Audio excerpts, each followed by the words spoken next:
Hello, everyone, and welcome to the recap video of the July 2025 Power Club meeting.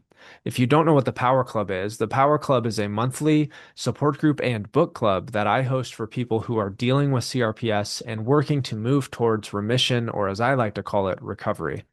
One of the things that happens when we are suffering in chronic pain is we tend to isolate ourselves. We isolate ourselves because the pain is too much. We isolate ourselves because we don't want to be a burden on others. And we isolate ourselves because we feel that no one can understand. The Power Club is my effort to remedy this.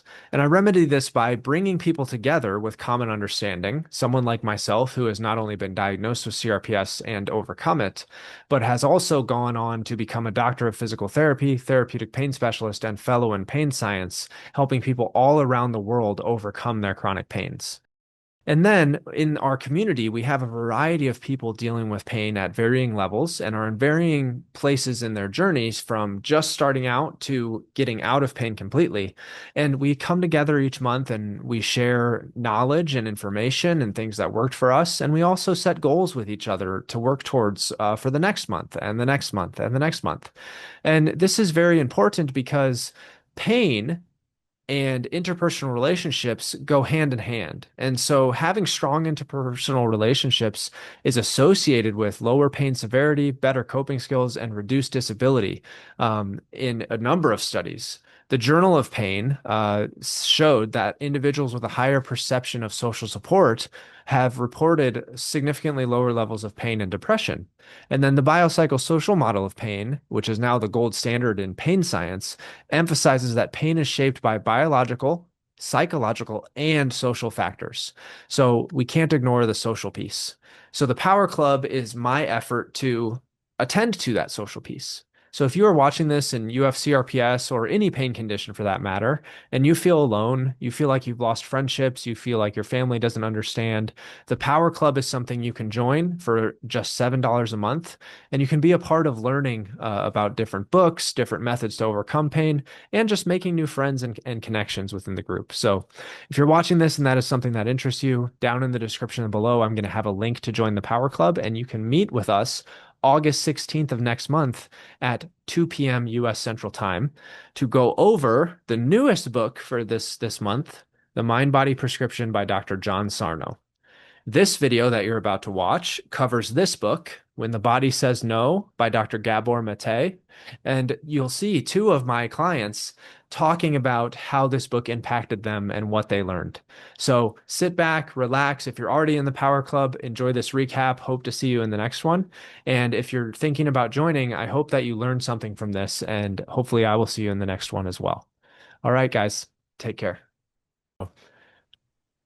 So now we're on, but since we weren't on, show me what you had labeled in the book and, just tell me about what you were saying about how it triggered something for you. Yeah, I really feel that I am in a flare because of it and because of stressful stuff that my husband's work right now, and Yeah. realizing that I put more into that, like a codependent in a way of like, how is he going to feel? What's he feeling over what I'm feeling already, trying to heal this disease and PT and my own stuff that I'm going through. Yeah. Emotionally roller coaster, that's for sure. Yeah. Um, but it really was towards the end, like the last part, I really started taking a lot of notes. Like, I mean, I took notes the whole time, but like Yeah. big notes, like Yeah. because this was something I was like, okay, in our 101, we'll probably need to discuss. Absolutely. It was like, okay. I mean, I really feel I had a good childhood, no abuse, loving parents that were married, but I cannot figure out why I had a younger brother and sister and I never wanted to be home. My grandparents lived like 4 blocks or 4 houses up. I'd always be over there. I had my own room. Um, they let they let me, do crafts with them. They loved me, and I think that I wasn't getting attention. Mm.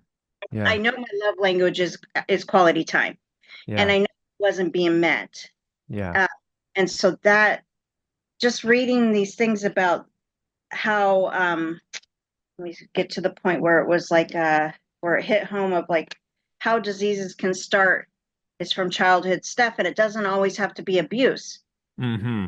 it could be triggered by first being not being the parental love is not simply a warm and pleasant emotional experience. It's a biological condition essential for healthy physiological, psychological development. So it's parental love and attention Yeah. drive the optimal maturation of that in the brain, the PNI system, and the HPA axis.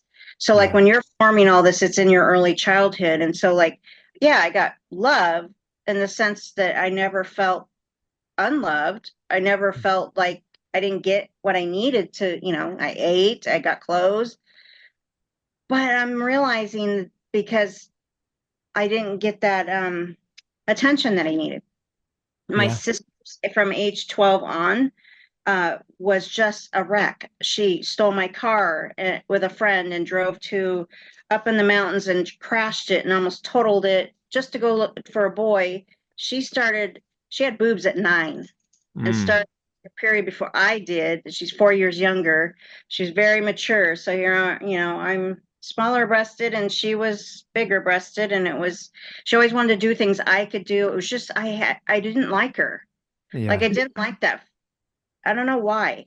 I don't Yeah. know why that she just drove me nuts. And my brother was a year and 7 months younger and he drove me nuts too. And I'm sad because I wish I would have had a great, brother sister relationship, and I feel like they had to spend so much time with my sister and brother. I'm the only one that graduated with Yeah. honors. They didn't even graduate. They got Yeah. their GEDs later, but they did drugs. They did all the stuff. I didn't do. I was the good girl. Hmm. I always, they never had to tell me to do my homework. I got A's and, mostly A's, but some B's. I was really driven. I actually wanted to be a physical therapist from my sophomore year when I hurt my knee and had knee surgery and went to PT twice. So that's when I decided to focus on pre-physical therapy. And so I Yeah. started college as that. So I was driven. But I look back and I think they never even like went to my volleyball games or like, and they went to my sister's softball games. They did all these things that is just like I feel like I wasn't loved in the sense that I needed to be. Like they Yeah. never really talked to me about my dreams, or they just because I was always I they never had to, I guess. I don't know if that was something I read in this book of how sometimes when you feel like, and I might say it wrong, when you feel like you have to take care of them because they're having to take care of like a brother and sister and keep them on track, so much energy and work that I was doing fine. They didn't have to give me that attention when I needed it. They didn't know. I mean, we don't know the 5 love languages back then, I don't think, but Yeah. that's where I'm at. Well, and I'll say hi to Donna since she got in here, and then I have a Sorry, ton I of thoughts for done. you. So, hey guys, it's going to be a small crew today, but that's okay. I think we'll get a lot out of it, so it'll be good. Um, you're muted right now, Donna. Muted. You guys are muted, Thomas. Yeah, I'm working on it. Yeah, There we we just go. had to. How are y'all doing? Good. How are you guys doing? Pulled a tendon in my arm working out. Oh no. Working out too Killing me. hard, huh? I don't know. It just hit me all of a sudden last night. It's killing me. It's like an ice pick. But you guys live with that, so I can't complain. Yeah, well, welcome to the Power Club then. I've had that. I had pain in my feet for months. Yeah, Uh, so I get chronic pain. That's why one of the things that helps keep us together and keep. I understand. absolutely. Absolutely understanding. Well, Jen was just talking about how the book potentially put her into a flare, which firstly, Jen, before I talk about all those things you just talked about, what do you understand? And Donna, you can resonate with this because you're writing a letter that puts you into a little bit of pain. And so if you're reading something Little or bit. hmm so if you're reading something or writing something and suddenly your pain comes up, what does that tell you about your pain? It's That has to do with emotional motion. and grief. Yes, exactly right, Donna. Hi, Great, Jen. Jen. Hi, Donna. Fantastic. So if your pain spikes and is so closely linked to your emotion, then what does that tell you about your body? That it's very linked. Well, and the thing that I liked when I learned this is that maybe my body's more okay than I thought. Because what happens is the doctors will tell me, and I felt like I was trapped in a body that was failing me. But as soon as I made the link to the emotional things, I realized that maybe my body was actually possibly okay.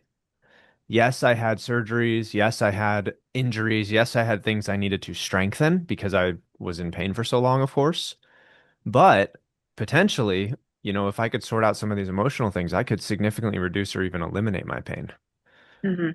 And so uh to talk about what you were just talking about, Jen, you were talking about how you viewed your childhood, and he even says this in the book, you viewed your childhood as essentially a perfect childhood or really good. Not perfect, but yeah, Pretty good. And pretty and I good. did I mean, yeah, as soon me as I was too. reading, yes, and as soon as I was reading the book, I felt the same thing. I was like, well, this, I don't know if this applies because my childhood was like pretty good. And then I started getting deeper and deeper into the book, and I got to the chapter about ulcerative colitis and gut disorders, and I saw myself on the page.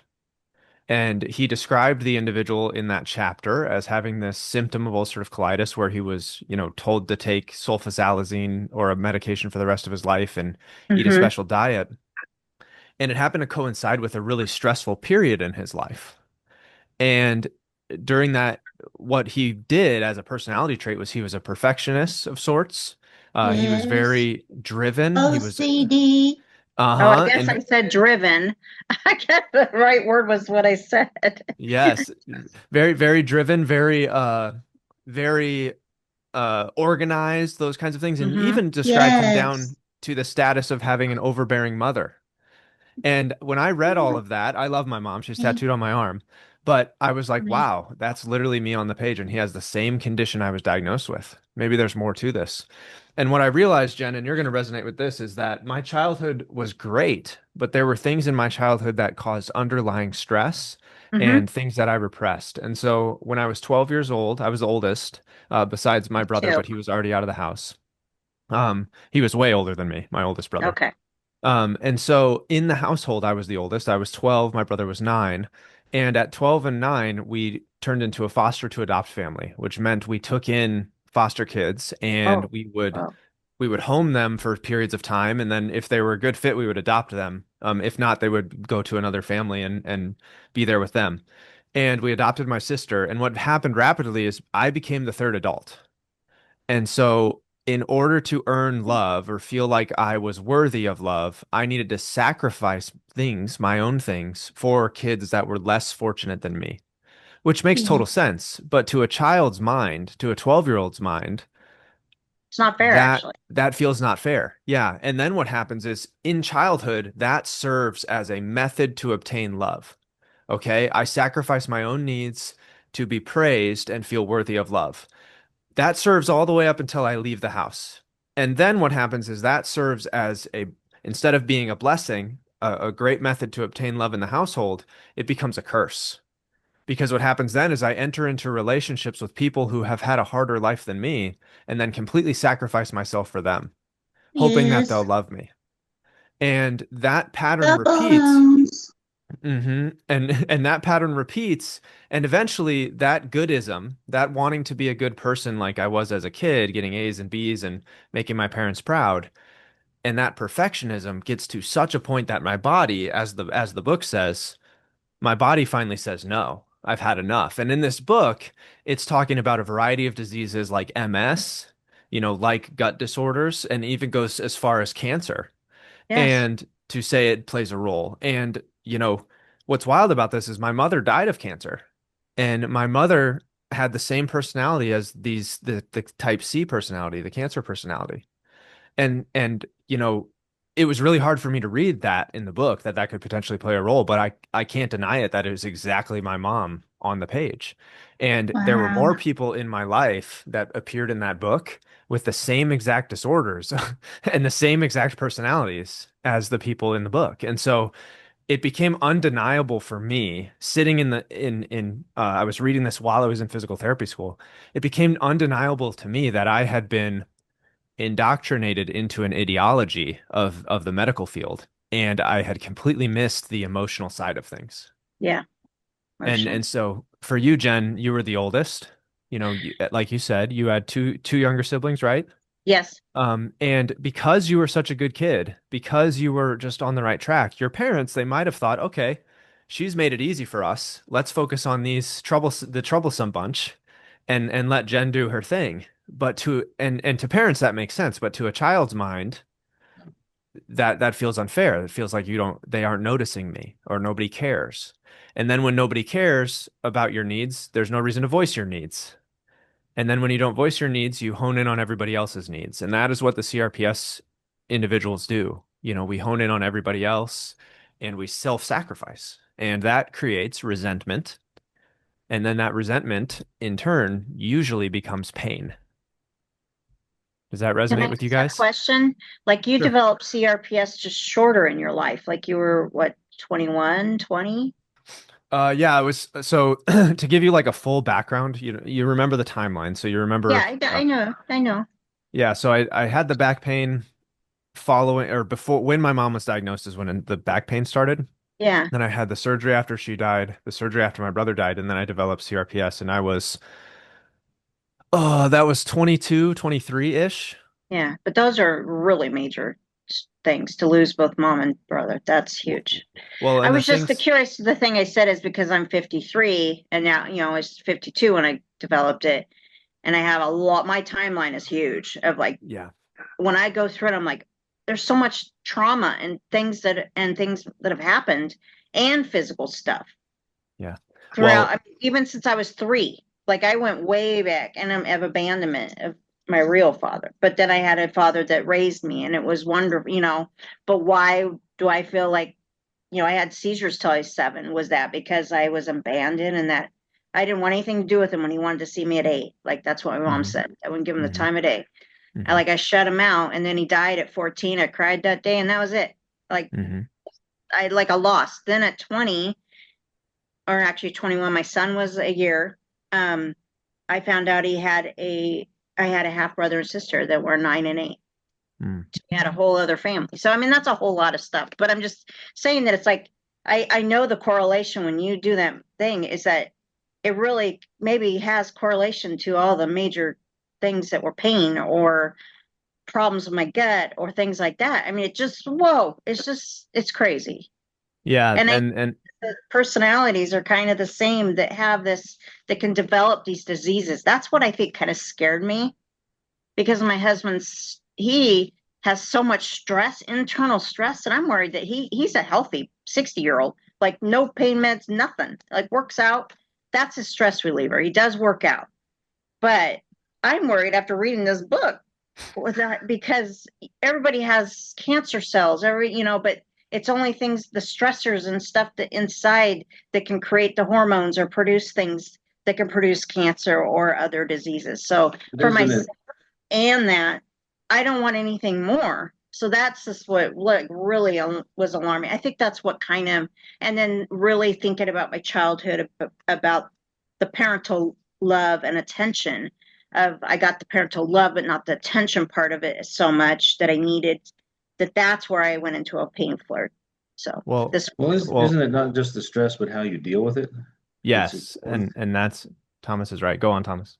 Well, Dr. Rhodes, when we were doing the vector stuff, which we're still doing, and we'll talk about that, getting off that later, but Yeah. he said CRPS people, he's found both of their parents tend to be type A, which suggests what you're saying. They don't give the kid, maybe they're too strict or overbearing or something like that. So it no, just says they the weren't stress should be strict. made.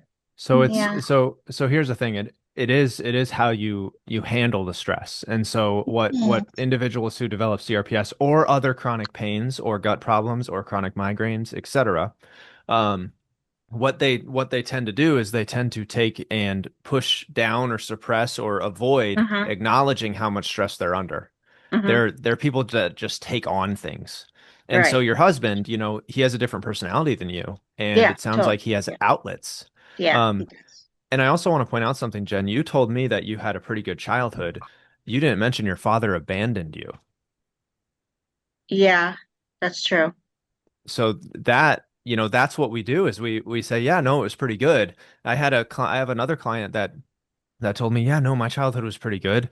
My father was a functioning alcoholic. It's like, okay, well, that changes things. You know what I mean? That is the childhood you felt was normal, but I wouldn't call that like, it could still be good, comparatively to a lot of things, but it's a challenge. It's a major stressor, and that feeling of feeling abandoned or not feeling noticed, that could stem from, the abandonment from him, you know. Yeah. I think it's just a realization this book was just huge on with friendships throughout the years and putting myself all into their stuff, like really taking on their heaviness along with mine, and then my husband's, and then everybody. So I'm putting it, and it just makes sense with all the different things I've had throughout the years when that power doing that manual, you know, writing it down, the Yeah. timeline. It just Yeah. makes you really think about how it's correlated to stuff. It starts in child, but then I cope. I think I developed coping mechanisms. I put myself straight A's, like really good. Did what I needed to do to get things done. Had a job if I needed it. I never had to be told to do things. I mean, even in adulthood, it's just pay bills, never been late, and I have a husband that we're just both on track with that financially. And I think that's good. We both kind of are type A, organized, keep the house clean, do things. But I think in the sense of me, with I've had a lot of stuff. He hasn't, it doesn't seem like had as much. Yes, he's had stuff in his childhood, but not as much. Like when you Yeah. write it down, it's like, oh, I feel messed up.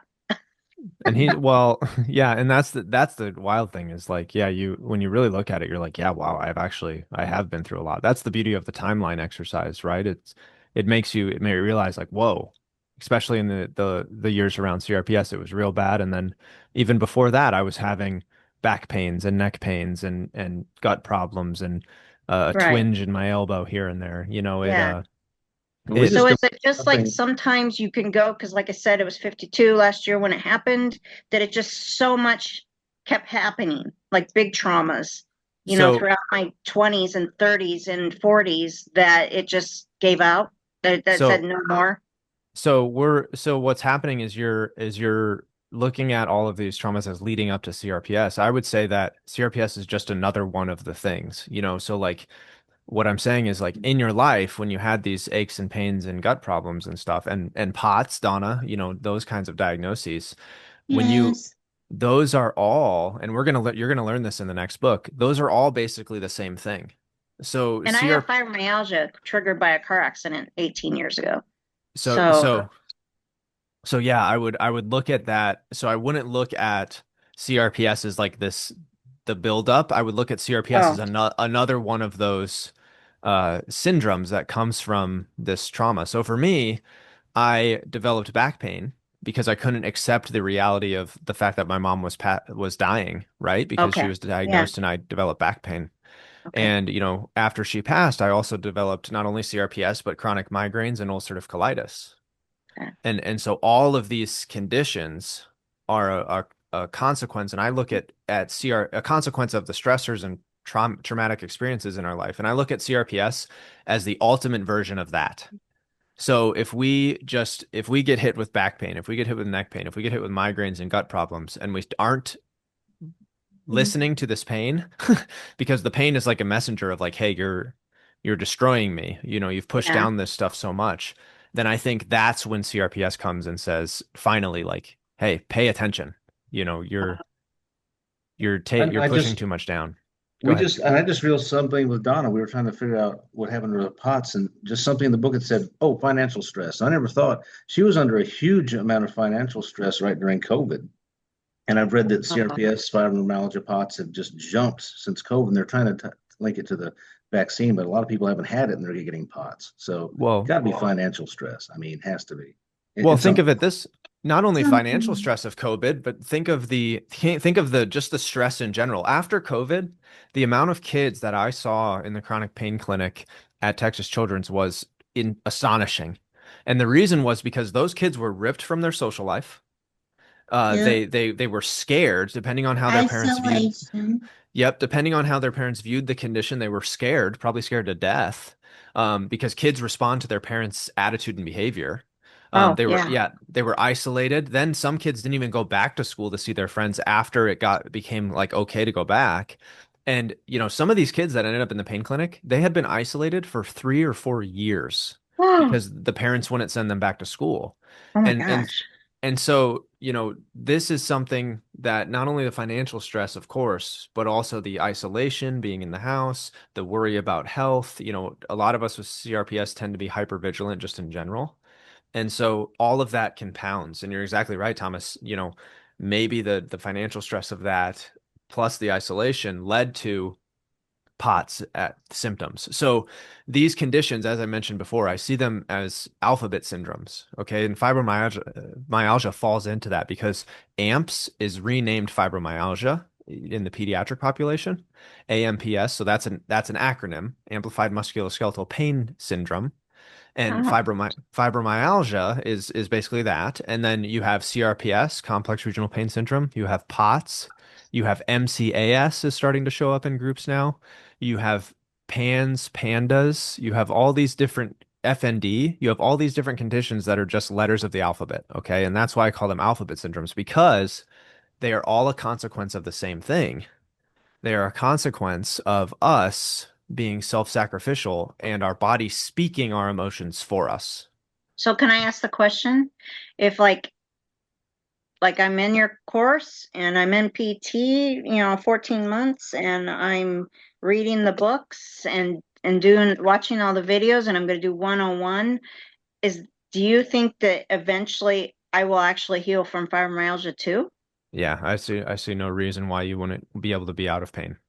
I've just never heard of anybody being healed from fibromyalgia. Like, but I guess I'm new to the CRPS too. I mean, never Nobody was heard ever that you cured can. for CRPS till we met Chase. It was a Yeah, I lifelong know. So condition you're previously. right. You're right. It's okay. Thomas calls him our Moses. He's going to lead us to the promised land. So And I'm here's the thing. willing to, I'm willing. It's scary. But after this Yeah, book, like after what it's done to me, I am kind of scared because it's yeah, gonna really, but I need to trust the process of what you're gonna lead me through. And because I know I can't do it on my own. I don't know the process to slowly how you'll do it or how you'll get me there, but I know I need to do the steps, and that's what's kind of scary. But for me, yeah. it's like it's out of control, but everything's out of control right now for me. So I guess what's one more thing to just go, I'm giving it to Chase. I Well, mean, yeah. I mean, Well, uh, and here's the thing. Donna wrote a letter recently, and you read the book. You were reading the book, and both of you ended up having a flare. And so what that tells me is that your pain, as I say, is protecting you from some deep emotional hurt. And so when yeah. you read the book and you realized, oh yeah, there's emotions I've pushed down. And when Donna started writing the letter and she realized, oh, this letter's going to be harder than I thought because I think I am a little angry or sad or disappointed. I've only written 2 sentences so far. So yes, and as Thomas told me, you had a big flare. And so that Yes. is that is literal proof that this pain is trying to shield you from other pain. And our brain, for some reason, feels like it's safer to have physical pain than it is emotional pain. And so the process by which I help people is the same thing that I did. I started looking at these emotions, and that's what I'm doing with Donna. That's what I'm going to do with you here, Jen, in just a week or so. I'm going to get in touch with you, and we're going to start the process of unraveling what actually happened to us, how we felt about it, and letting go of some of these emotions, in particular anger. And we will see it. We will accept that it's okay to be angry just as it's okay to be happy. And as we let go of that, our pain goes away. And it sounds crazy. And I know that if I met myself 10 years ago and told myself these things, I'd probably punch myself in the face, knowing the old me. But now that it's happened and now that I'm sitting here, out of pain and I don't take sulfasalazine anymore and I don't get migraines anymore. So you don't have the ulcerative colitis anymore? I haven't taken sulfasalazine in 6 years. So in the book it says that, it's permanent. So that's another thing that you were able to heal because Well, if you emotion. well, if you read in the book, that individual never had symptoms again. Oh, that's true. You're right. Yeah. So he addressed the fact that he had a chronically stressed out life. He started doing things like yoga. He Uh-huh. started setting healthy boundaries in his life. Oh, you're right. That's right. I remember And that part. so when I read that in the book, I threw my sulfasalazine away and I tried it and it worked. And Oh, I drink copious amounts of coffee every day and I don't have symptoms. You know, I have I normal made stools. hibiscus tea. That's great. I think hibiscus tea is delicious. Um, Yes. but you see, this kind of exploration of these emotions is what's going to make all the difference. And here's the thing. Most people, as I said in the last Q&A, most people get better from CRPS. And by most, I mean like 90%. And the reason it seems like they aren't is because in the other support groups, it is pure doom and gloom. oh, it is scary. Eh, yeah, it's a So contest of scary. who's suffering the worst. And I feel for everyone, I do. But what happens is if you pay enough, I'm in like 10 of these support groups. If you pay enough attention, it's probably the same 15 to 30 people posting all the time. Wow. Um, it is when you look at the support groups, a lot of them are bots, they're fake accounts selling herbs and whatnot. But then also with a thought experiment, like I did in my Q&A, 200,000 people a year are diagnosed with CRPS. There's 20,000 people in the support group. 20,000 or 10% of 200,000 is 20,000. So that means just by that statistic, 90% of people aren't in the support group. But these support groups have been around for at least 10 years. That's 2 million people in 10 years, 200,000 a year diagnosed, 2 million people diagnosed in 10 years. Biggest support group only has 20,000 people. Okay, so my question is, if they don't have you or someone like you helping them deal with emotional stuff, how are they healing? So some treatments help the brain feel calm. That happens with ketamine. It is a mental health intervention. Mhm. Um, that can happen with calming down the body with Scrambler. It sends calming signals to the brain to help it calm down.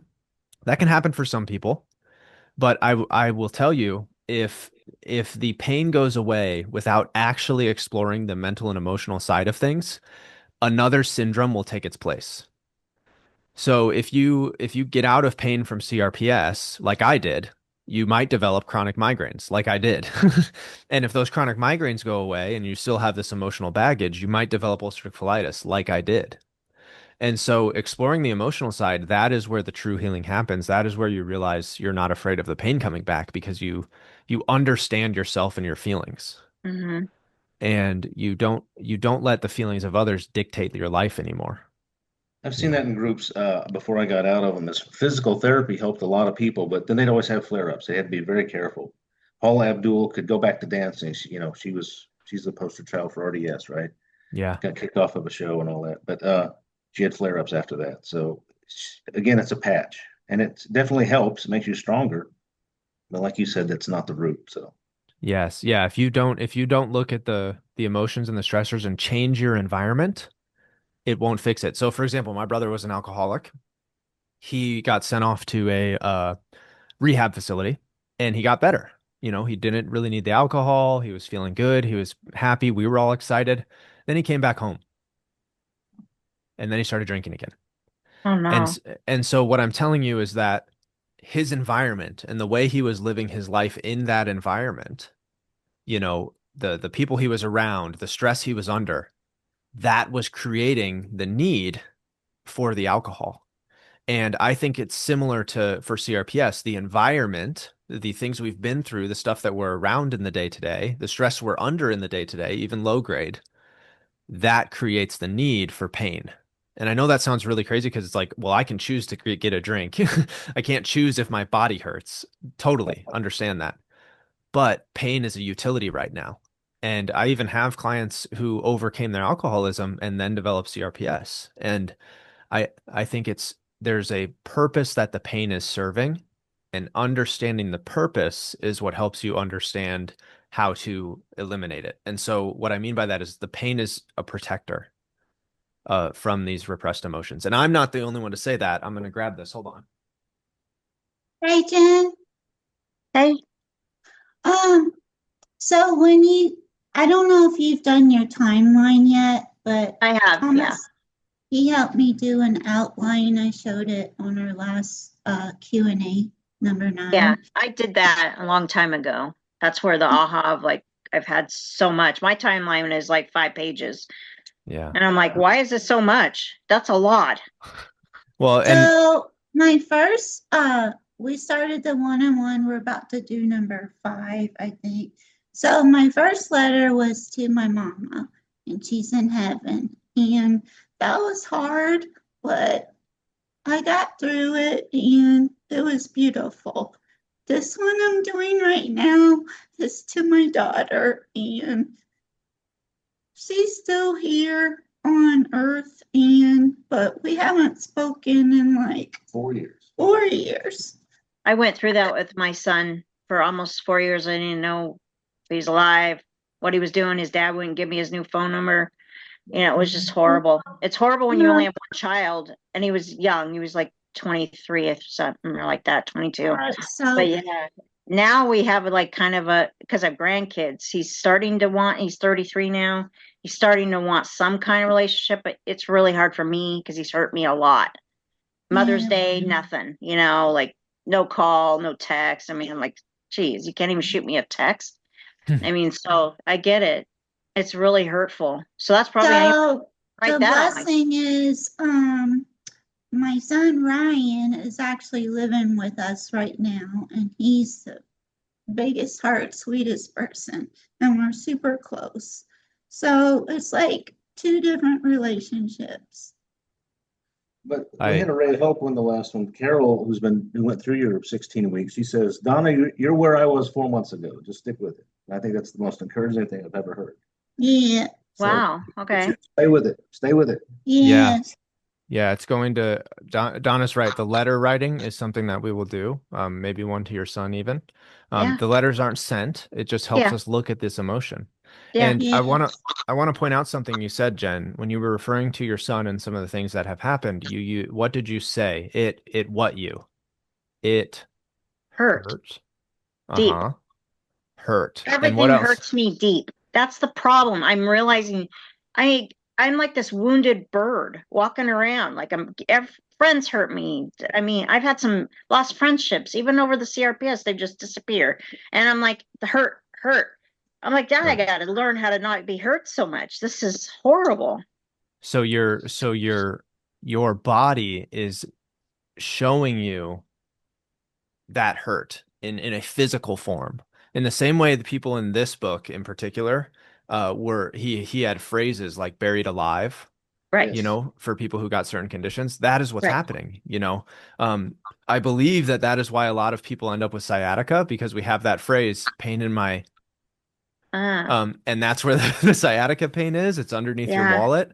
Right. And so I really think that the medical field misses this significantly. And with sciatica, everybody that I had in the adult world, if I talked to them about their stress and let them get it out and even had them write letters in a physical therapy clinic, their sciatica would go away.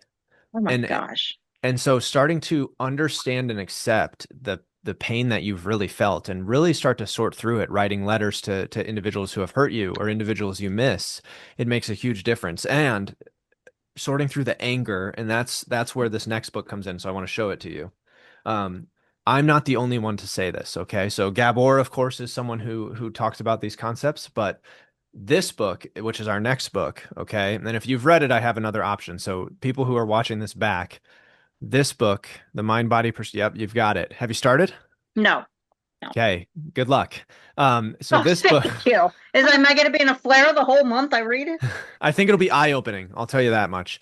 Now, here's the rule for anybody watching this back or anybody who's, following along outside the book club. If you are, join us. What are you doing?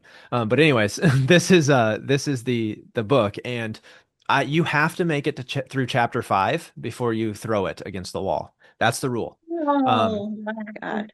And so it is a hard book to read. It took me a long time to pick it up, but once I realized that he was right, it made all the difference. And this is one of the only books of the over 300 that I've read that mentions RSD. Okay, it mentions CRPS in here. It does mention fibromyalgia, I believe. It does mention gut problems. There is one emotion. Oh, Trying sorry. to get my friend to do this. His wife has had 13 surgeries, and every 5 minutes there's something wrong with her. Her bones are dying, no blood flow, and she's had the most traumatic life you can imagine. So I'm going to Do send these books to him. I hope you do. And send my link. I work with people who have other conditions outside of CRPS. I would say 30% of my clients aren't CRPS clients. Good. We Um, gave your card to somebody last night. He went Excellent. and had oysters, he had catfish, and this guy was sitting there with his therapy dog, and he looked kind of sick. He said he has cancer. Yeah. And I just talked to him a little bit. He let me pet his doggy, and then I gave him one of your cards. He said he was going to reach out to you.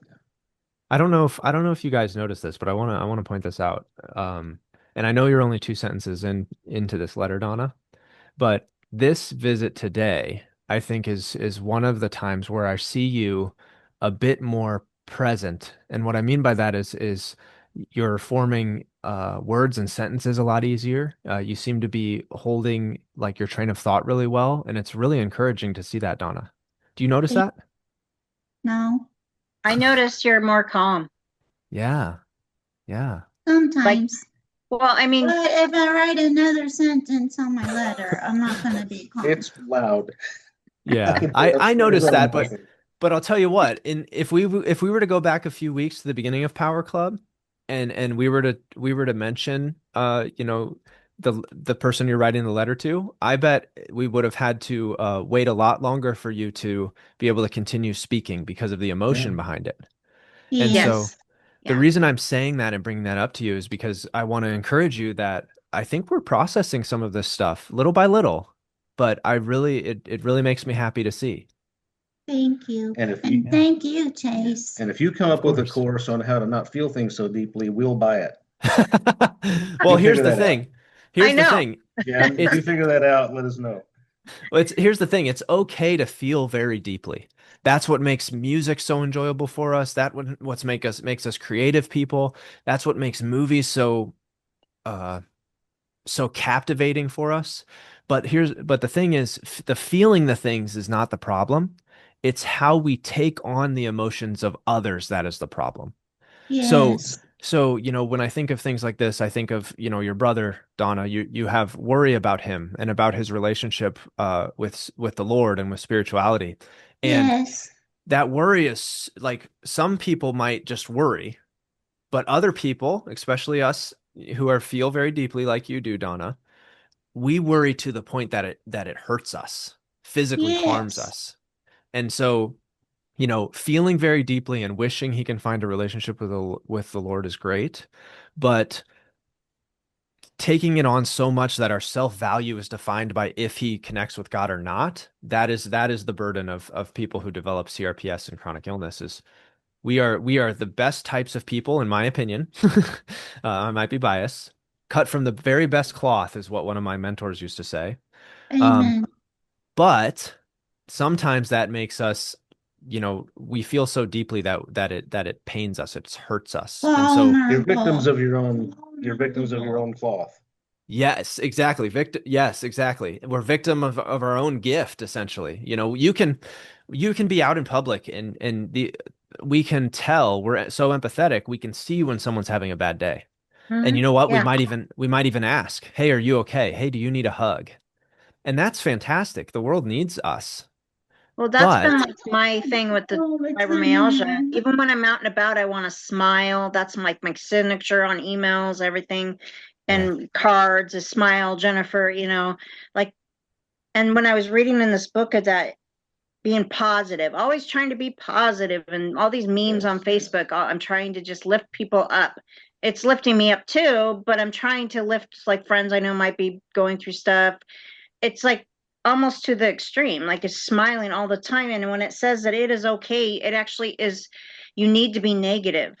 That's the only way you're going to heal. If you let yourself be negative and deal with the emotions and deal with the hurt. And I was like, okay. And like with friends, like in the crafting world at retreats, I'm always feeling like I got to be this peppy Jennifer taking pictures. I mean, I love to take pictures. That's my thing. but when people ask me now, it's like I'm still healing after, 14 months since the accident. When I just saw them last week, people, they just want you to be better. So Yeah. I kind of just give them a little gist. I'm still in PT, it's going very slow. I don't even really mention my hand because they don't even understand anything about that. And so, but they just interrupt and go, but you're getting better. They want you to just get better. It gets annoying when you just keep throwing out, but you're getting better. Yeah. And so, and when I read this after that, I read this part where I was feeling like maybe I shouldn't be so positive. Maybe I should like tell them that no, it's not that great right now, but Yeah. I'm Develop trying. a strong Asperger's, like runs in my family. Well, They I don't care think, about anybody. They don't care about anybody. They're just so locked in their own head. But anyway, yeah, Aw, sometimes people who are, and part of my French, but sometimes people who are assholes tend to be the ones that are healthiest. And, I'm not saying go and do that, be that way towards people, but I'm saying like we could learn something, and it's interesting, in the book, he talks about how people never mention their symptoms to their doctor, to their spouses or their loved ones, and they say, I don't see what the point is. And, that's really eye-opening because it's like, why do we want to help others so much with their suffering and their pain, but we won't even talk about ours? right, We have this feeling that we need to be the strong one, whether it's remnants of needing to be the strongest sibling from being when we were a child, or be the best and most perfect child for our parents. I'm not sure. Um, but yeah, that kind of, you know, masking that we do, it weighs on us eventually, and it does lead to, anger that's confusing. I have a lot of clients that say, I feel like I'm really angry and I don't necessarily know why or how to let it out. And so that's a lot of what I teach. So for example, in writing these letters, what'll happen sometimes with some clients, and I hope you're watching this, uh, you know who, some clients will write a letter. I'll tell them to write a letter and they'll have a ton of anger for someone. Um, and they will come in and they will say, I wrote the letter, but I wasn't really mad. Really, I just felt sorry for them. And then they'll read me this letter about how, I'll still take you back if you need help. I just want you to know that I'm wishing the best for you. And I'm like, no, that's not what I told you to do. I need you to redo the letter because you are really angry at that person. And this letter is not the letter of someone who's expressing anger. This is the letter of someone who's trying to save someone, just like you were when you first started that relationship with that person. And so, until you go back and write the letter properly and really express the anger you feel towards that individual, you're still just pressing down your emotion. Hmm. And what'll often happen, which is really interesting, is when I start to point out, like, no, you're actually angry about this individual, they will start to have a flare. They will start going like this. I'll say, hey, is your knee hurting? Yeah. Why? Well, because I'm talking about her. That's right. That Oh, is why. And so that's why when you read the book and Donna, when you started the letter, we had pain. It happens across the board with all my clients. And this year alone, I've had 68. Okay. So trust me, this is a pattern I've seen even outside of my private practice that I'm doing now. I mean, I was working in physical therapy clinics with adults and kids for 5, 6 years before this. So it's something that once you see it, you can't unsee it. So Thomas and Donna and Jen, you guys are going to notice this in people around you. As soon as someone starts saying they've had back pain for a long time, you'll start to like, if you know them well enough, you'll start to like connect the dots. Like, oh, in fact, my cousin, my cousin booked a consult with me recently, and I hadn't seen her in a while. My dad's side of the family and I are a little bit separate, but she booked a consult with me and she was telling me about how all these health issues started around 2018. And it was like, well, 2017, let's say it first started. It was Achilles tendon pain, and then it was back pain, and then it was sciatic pain, and then it was hip pain. It was all these things. And they kept going to PT and getting it fixed and fixed and fixed. And she starts telling me all these things, and she doesn't have CRPS, but she has pain, and she heard about what I do. And I said, what happened in around 2017? Do you remember? Because I knew, because we're close. It was easy for me rather than having to like get the timeline out and stuff like that. I knew her timeline. And she said, "Oh, nothing I can think of. Like I was just living my normal life." And I'm like, "No, I'm not talking about physically. What happened emotionally?" And my uncle died in 2018. He died of dementia. oh my gosh.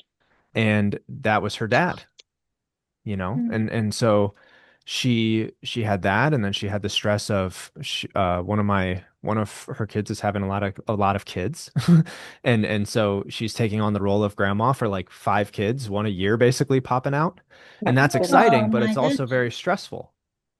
And so she loses her father. She's losing a bit of her identity, taking on the grandma role. She's not taking time for herself, which I advocate for. And all of that leads up to a lot of resentment that we're not identifying, and then pain. Um, and so yeah, that's and Jen, when you said you spend a lot of time waiting to see what's going on with your husband, that's one of the things we're going to work on in our one-on-ones is we're going to work on who is Jen and what does Jen do for Jen outside of our marriage. Even though it's great to be in a loving marriage and stuff, but we need our own time, no matter Yes. what. And so that's a big thing that we do. Yeah, Donna. I have a question. The foot and ankle video, is that out yet? Because I tried to look for it, I couldn't find it. So there's a video out right now that has a whole bunch of different techniques. I just put it just came out last night. That Okay, has a where whole is? bunch of it's on YouTube. I'll send it Oh, to you in okay. Messenger. Um, Okay, thank you. Yep, it talks about mirror therapy. It talks about using beans, rice, and sand for different things. It talks about well, I put it away already, but my kinesiotaping technique for pain. So it gives you a bunch of ideas. But I say at the very end of the video, what do you think I say? After I just taught you all of these physical techniques to help with your pain, what do you think I say is important?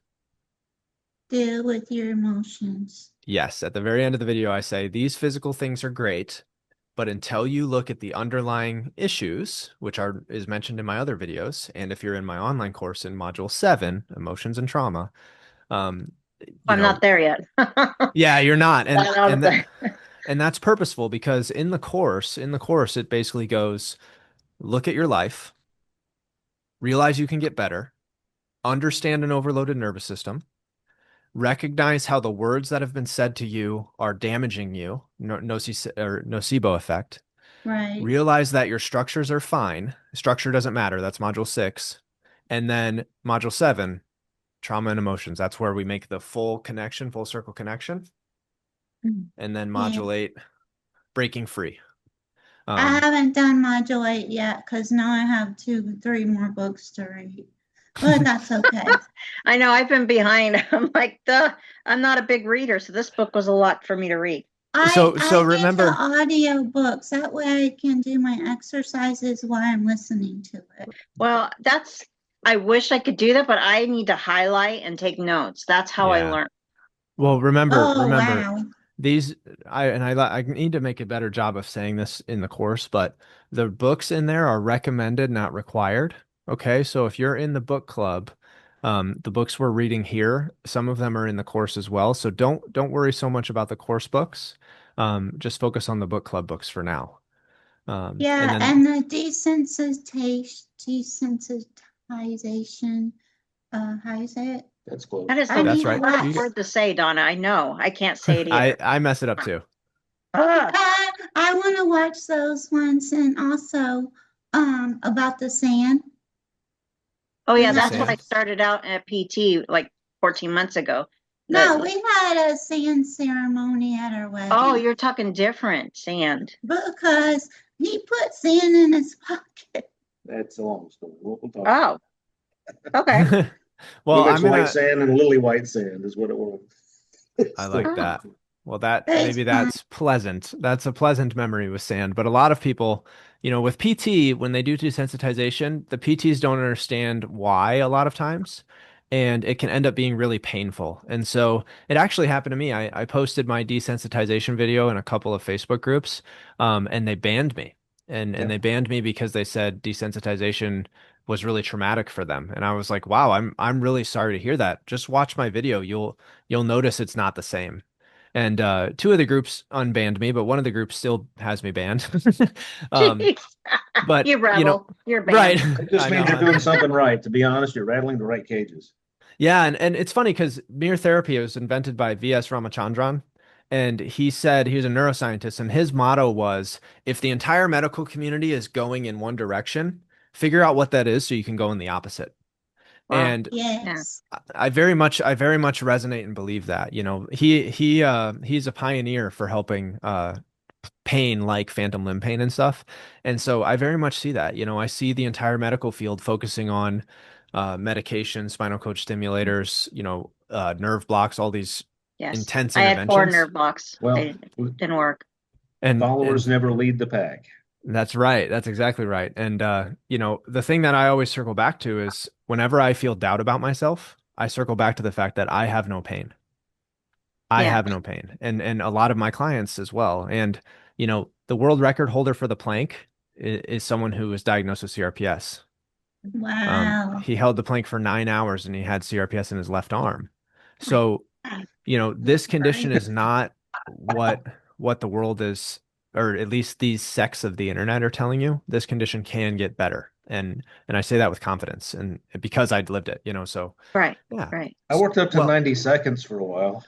there you go. That's a 9 hours long is time. just crazy. Well, Uh, here's the and thing. I've This had is teeth drilled without anesthesia. Oh Oh, wow, no, that's no, intense. no. Yeah, I have other You know stuff I what's can. funny? Because of the all of the worry that is around procedures in these support groups. So one of the things people worry about all the time is the dentist. Well, I spend a couple hours a day, you know, responding to people in support groups, commenting, you know, trying to help people. But I read these things in passing, like the dental protocols and stuff like that. So I went to the dentist the other day, and I've gone to the dentist for years, and I never read, you know, I had never read about these dental protocols before. And even me, someone who teaches people all the time the power of the mind and worry and psychogenic illness and those kinds of things, I'm sitting in the dental chair and I'm like, what if, you know, what if I get pain in my jaw after this dental procedure? And then I was like, oh my gosh. I was like, you're being silly. Like that is just, you know, that just shows how powerful the things we ingest are. And I had the dental procedure and everything's fine. My teeth are feeling great. And so, So, you know, there's no, what I see more and more is that these protocols and this fixation on being careful about this food or this doctor or this injection, that all that's doing is making you more worried and creating a nocebo effect for your pain. And so my general advice usually when it comes to protocols is don't worry about it. So my thing is my arm, it's still the whole arm because it was a crush injury. There's still, and there's nerve stuff still. So Mhm. I don't want blood work done in my right arm Mhm. because now they can't even find a vein in my left where they do it. So they have to poke my hand like 3 times to find a vein now. It's like, but I don't want it. I don't want to hurt. I don't want to be So, poked in my, but I am in the beginning, it was like, yeah, you don't want to have anything on your CRPS hand. Like even my surgeon, even he's the one that recognized it right away and sent me to PT. I have carpal tunnel developed because in both hands because of overuse now, I haven't used my left for a year, you know, and those are causing problems. He keeps saying, but we probably don't want to do surgery on your CRPS hand. And I'm mhm. like, but it's giving a lot of problems right now, starting to Mhm. In your drive shoulder. the angle. And Your so it's shoulder. causing numbness in my arm. So I'm just like, I still is in there of scared to do anything on my right arm or hand So because, So right now you're still having pain. So yeah, of course, you know, I wouldn't purposely cause myself more pain just to do it. You know what I mean? Like if there's an yeah, other avenue, sure. I want to point something out. You are going back to the physical explanation for your pains again. Carpal tunnel. Thomas is pointing to his shoulder. When No, you no, read that's this, what causes carpal tunnel. It's the same. It's the same nerve. I study in Hapkido, and if you're tense all day, like my uncle rode horses, he got carpal tunnel. But as soon as he started working the shoulder out in PT, it got better. well, And I, I had shoulder surgery a year ago this week. So I'm still healing for that. They put 3 pins in. That was from the same injury of my really arm. tight, And really so tight. I am still, I can't put it completely behind my back up to the bra. We're still trying to get that. I get range of motion up now. I'm pretty excited. I mean, that's great, but now it just still really hurts to put it try behind. so So, I mean, this is you a see how year of therapy. you guys can see how pervasive this tendency to zoom in on a body part instead of zooming out and seeing the whole picture is. You know, you guys are so fixated on your shoulders and your wrists when I'm telling you it's the same problem as your CRPS. So because it's not healing, it still have pain. That is CRPS, like the whole arm. Like it, is that what you're saying? Your body injuries, things like that, they always heal.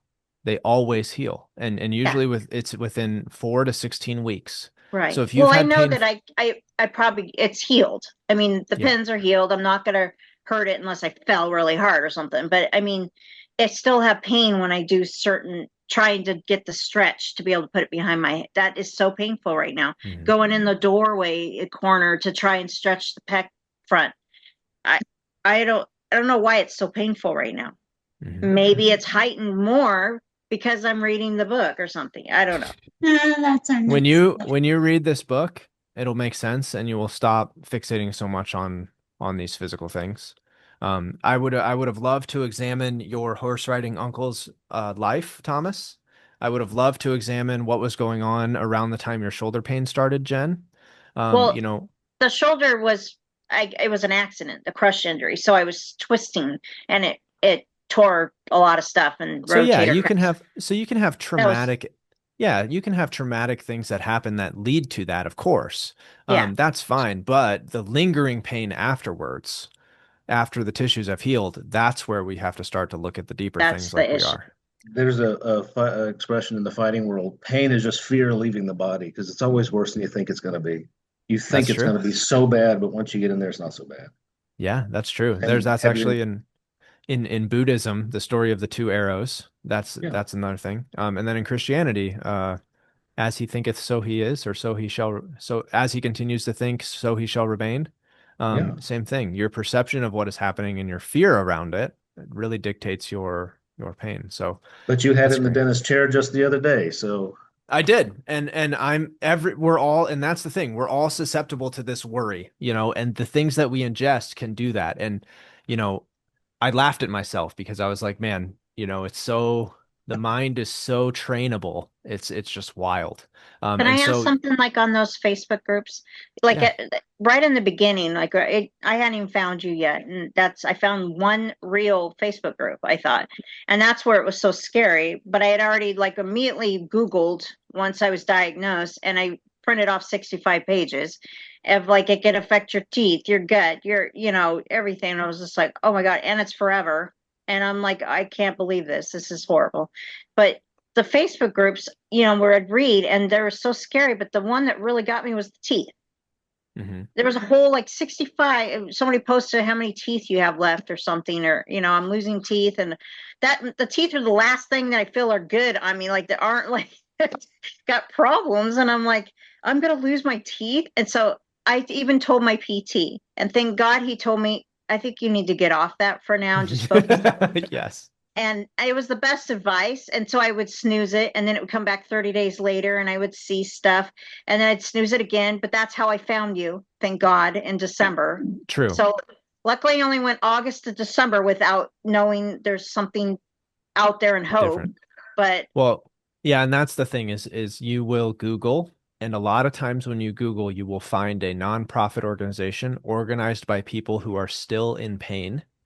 And and some of them are good. So there's a few of them, I'm not naming any names, but there's a few of them that are good. They have MDs on their board, they have well-vetted research, but there's a majority of them that are very misleading. They have articles written by chiropractors and other practitioners who have no business writing articles like that. And they will say things like it's going to spread to your organs, it's going to go to your skin's going to start peeling, you're going to get your teeth are going to fall out. That is just utterly ridiculous and not okay, a consequence of CRPS. And okay, so and so I want you to know that what this is it is a pain problem where your nervous system is hyperactive due to a variety of things, which include, as we've talked about, both previous injuries and most importantly, the personal factors in our life and the things we've been through and the things we put ourselves through daily. And so this is very much something, since the nervous system can get hyperactive, it can also get calm again. And we're witnessing that firsthand with Donna as Donna starts to look more composed. Each book club that we have, I see you smiling more, no Donna. Kleenex today. Yeah, it's Usually it's amazing. three by now. exactly. Oh my gosh, Donna, that's Yeah. awesome. I I'm do notice that you are so much calmer. Yeah. yeah. So Thank you. it's amazing, and we're gonna keep going, and we're gonna see it keep happening. And this next book, it's gonna be a challenge, but I think you're gonna come back very different, more eye-opened individuals. And I think he even talks about carpal tunnel in this one. If he doesn't talk about carpal tunnel in this one, he talks about it in this one. And he Is talks that about the how next carpal one? Is that the one it's after? it's not the next one, but if you want to dabble with that one, you can. The next one is the MindBody Prescription by John Sarno. And then if you have read this, if you're watching the No. replay, well, if someone's Oh, watching the replay in the group and they've read this because it is in my course, then you want to. This is not in my course. You want to read The Divided Mind by John Sarno. That's one of his newer books. will we Um, read that eventually? Potentially, yeah. As we go through books and as this club continues, I think it'll be good. I'm actually gonna today. I'm gonna or in the next week or so, I'm gonna start to market it a little more because I haven't, to be honest, I haven't really talked about it much. We've got 17 people in, but I haven't really advertised it much like on social media. So I think there's people who would want to join. So I'm Yeah. gonna put it out there a little more. But I like our close knit group. But today So people do must I. have been busy. I know a few people reached out to me and said they couldn't make it, so that's okay. But we'll see Yeah. him. We'll see him next time. Renee, Amy, Pat. Yeah. I uh, already put the next two on the calendar, so I know that those dates are, I got it and can't mess with it. yes. Let me put this for you so Donna knows. Donna, August 16th. Thank you. Okay, is going to be I our see next now I one. got my calendar. And which one did I tell you for the next one, Jen? The 20th of September, I think it is. September 20th, August 16th, and September 20th. Those are going to be our next two. For the Power Club. Yeah. And so lastly, as we start to wrap up today, how did we do on our goals? I've been training pretty good for the 5K, so I'm excited about that. Wow. I've got some new gear for my new filters for my photography stuff. So Ooh. I that'll was help. wondering, where's all your pictures? I know that's the you caught me, Donna. That's the part where I've been slacking. But I think I'll turn it up again this month. I knock on wood. Okay, so 5K going good. Pictures need improvement. So. But what about you, Jen? How's your goals going? Well, my August goal was to 16th, try and get in the room, my scrap room more, which Yeah. I haven't actually scrapbooked a lot, but I've been in my room organizing. There was like I went to the retreat to say hi to people. I didn't. It was a retreat I had signed up last year to go.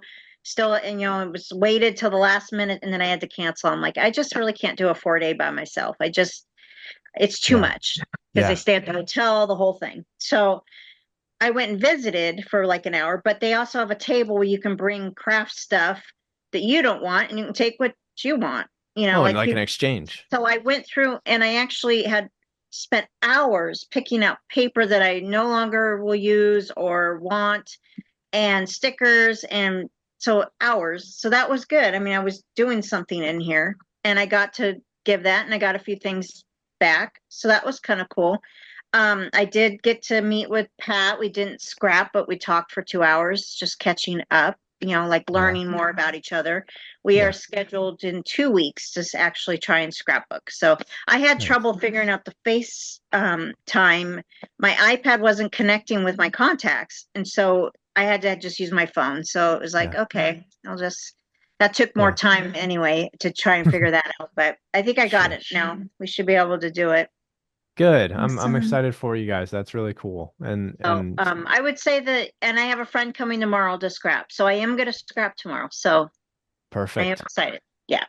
Good. I'm glad. And it's funny to me because when I was younger, the slang for fighting, getting in a fight with someone was scrap. Yeah. And so when you're saying that, I'm like, well, good luck, Yeah. Gonna scrap Keep your hands up. Yeah.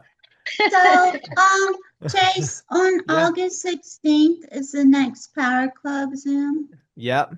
What time? Same time as always, 2 p.m. Central. Okay. And Donna, how'd you do on your goals for this month? Let me look them up. Okay. I think good. Gardening. We're doing more gardening and cooking. Yep. Yes.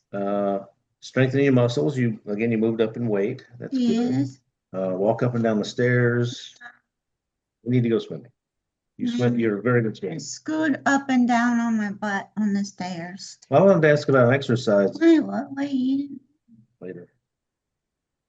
Oh, that was the book. Yeah, So that were my goals. yeah. You I did wanted to pretty try an good then. exercise where she holds on to the stair railing and she takes one step up, one step down, one step up, one step down. Oh, cool. Then is that the good one you think? You want to try that one? Which one? The exercise. Maybe. Oh no, I'm hungry. I want to get a warm up a pizza. Well, so we'll do that. We'll talk about that next session. But I think that's a fine exercise, Thomas. I think that'd be great. And we can think of some things to help with that too. Yeah, let's talk about that next session. Let's make that the first topic we talk about, and then we'll talk about Okay. our other main topic. She's doing her exercises though. She's doing the stand-ups where you're standing up and all that. The YouTube video for the foot and ankle, what's that one called? He's gonna send it to you. I'll Oh, send it to you. Yeah. thank you. Of course. I'm glad you guys could make it. I'm glad we got to have a little bit more intimate group today. And Yeah, it was wonderful.